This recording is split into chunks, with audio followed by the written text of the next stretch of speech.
Guinea pig! Hi, I'm Aline and welcome to my kitchen. And today I'm going to be making onion rings my way. Now, what you're going to need is one onion about this size. I call that a medium onion for me. And it'll have to be sliced. And what I did is I actually took one, I peeled it, sliced it in about half-inch slices. Not half-inch, excuse me, quarter-inch slices. And I soaked it in some buttermilk. In this pan here, I have 1 cup of self-rising flour and half of a cup of cornstarch mixed together. I'm going to add to that 1/4 teaspoon of salt and 1/4 of a teaspoon of black pepper. Now I did add about 1/4 of a teaspoon of salt over the onions before I poured the buttermilk over. And all you have to do is just kind of mix that together. And you'll see I have my deep fryer. I've got it with oil in it, and I've got it set on my deep fryer setting. This is actually my multi-cooker. They call it a combo cooker, but I don't think they make them anymore. Good luck trying to find parts for that thing anymore. I'm saying I've had that over 20 years. Okay, so what I'm going to do is I'm going to make sure my onions are saturated in the buttermilk. Now I cut these and put the buttermilk on them, and they've already been setting probably about 30 minutes. And what you want to do is just grab you some of your onion rings and put them in your flour mixture. You'll just take and you'll coat your rings. And what I do is I set them on my little air fryer pan there so that they can sit a minute before I put them in that hot oil. That allows that flour and cornstarch to adhere to that buttermilk on those onions. And what I will do is go ahead and pretty much do the majority of these. Now I've watched recipes, or videos I should say, on onion ring recipes, and I tell you what, there's a ton of onion ring recipes out there. But most of them I've seen, it shows the batter falling off of the onion rings, or the batter so thick that you feel like that's all you're eating is breading, or it don't have any batter on it at all, you're just eating onion. And I've actually made these about 3, 4, 5 times for us now, isn't it?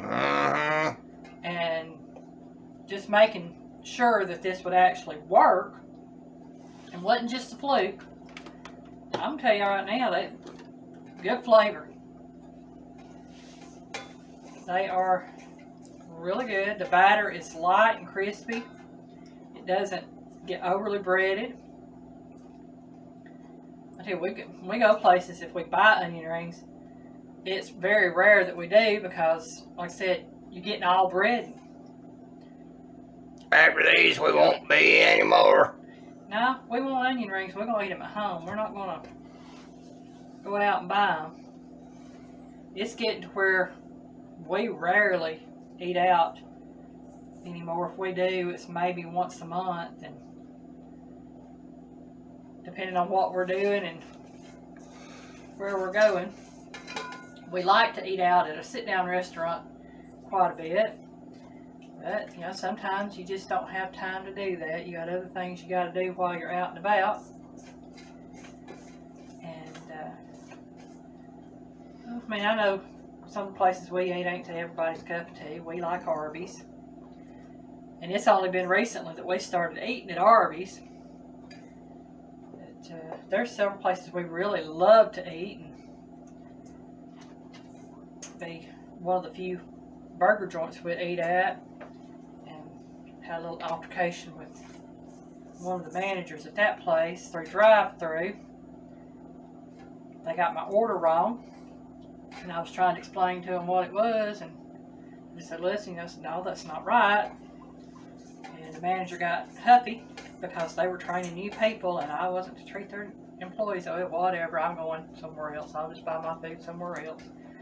I'm not gonna argue with you. I worked in fast She food. added a little more volume to her voice so that she could be properly heard, and they took it as she was yelling at them. And well, let's just say we have little tolerance for certain types of folks. Yeah, I worked in fast foods for a good 20 some odd years. Been management in fast foods.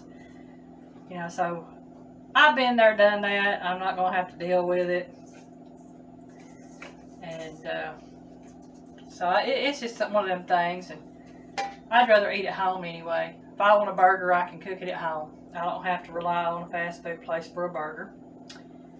And if I want fried chicken, I can eat fried chicken at home. And so it's one of those things, you know, you just have to pick and choose where you're going to eat and what you're going to do. But I don't hold no ill will toward any one restaurant. I just don't like eating fast food hamburgers anymore. Like I said, I eat my own, fix my own. And this right here is my way of showing that, you know, hey, you can make this stuff at home. You don't have to rely on a fast food place to buy it. Where do you think fast food got their ideas? I got it from Home Cooks. That's it. Years ago. Okay. I'm about done with these. And once I get through with this, I'm going to take a quick break and wash my hands. As you can see, I'm caked up here. So I'll be right back after I wash my hands. Okay, I'm back. Got my hands clean now. And fixing to start cooking my onion rings. And what I'll do is I'll pick up some and just drop a few in there. And that is some hot oil. I got my little thing here to separate them out.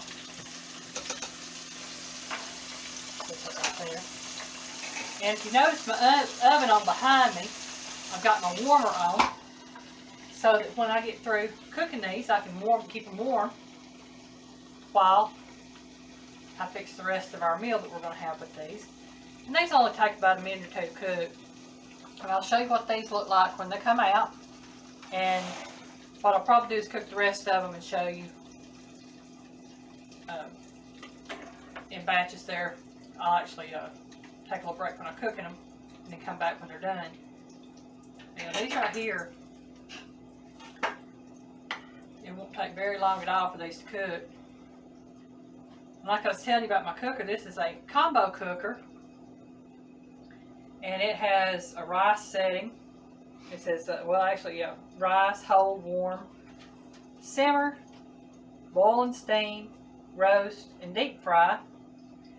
And I bought this back in the early 20s, the 2020s, I should say. Not 2020s, I can't even talk today. In the early 2000s, y'all.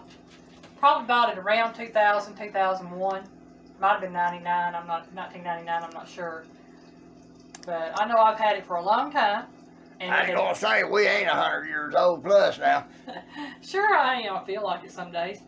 But this thing has really gotten a lot of use over the years. And I was actually looking for one online so that I could find a comparable price to tell you, because I was going to do a product review on this.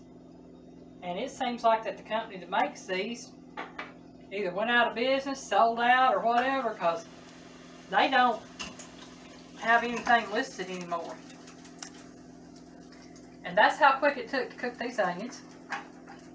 I've got my pan here with some paper towels on, drain on. And you'll see these onion rings, they're a light golden color. And I will put another batch in. And if y'all like onion rings as well as I like onion rings, I'll tell you this is the best way to do them. Fix them at home. And if you don't have a deep fryer, you can always put your oil in a stir or a large pot. And if you have a thermometer, just make sure you have your oil setting at about, I want to say 375. Just keep your thermometer for you and know it's 375 to 400 degrees. Mine's at 400 right here. So what I'm going to do now, though, is I'm going to take a quick break. I'm going to cook the rest of these onion rings up, and when we come back, we'll show you what they look like and do a quick taste test on them. Okay, I have my last batch of the onions in the cooker, and you can see, I just want y'all to see some of these onion rings. That's the batter on these things. It's a light, crispy batter, and it is so good. Yeah, I mean, it has a really good flavor. It has a nice little crunch to it. Boy, they looking good through this screen. Here you go. Hang on. Let me get it back on you. Zoom this back down. And all like that. And get my flavor out of my mouth so I can have one now.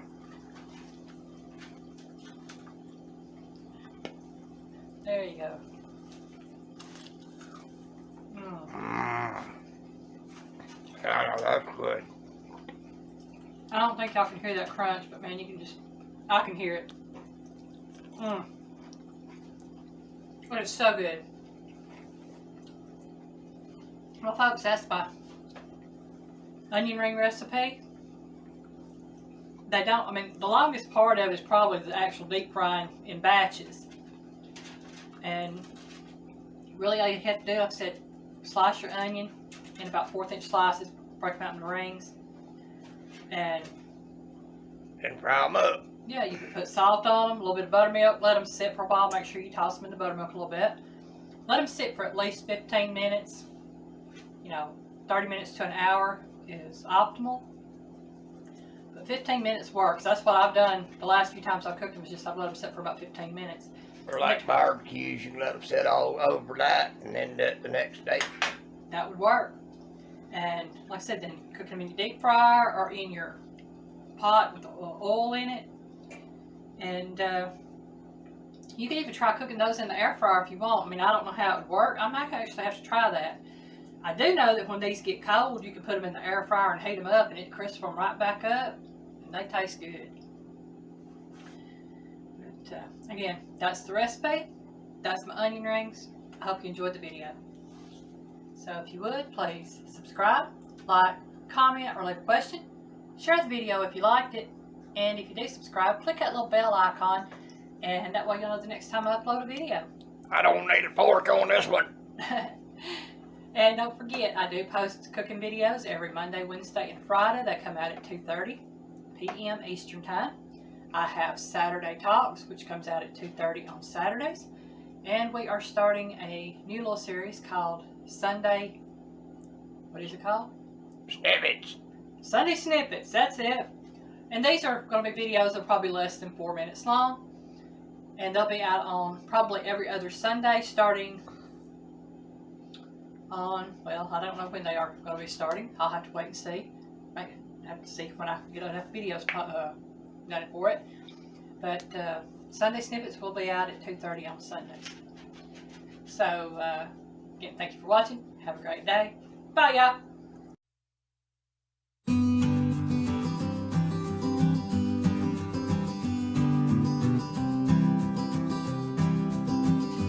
Bye, y'all. Where's my phone?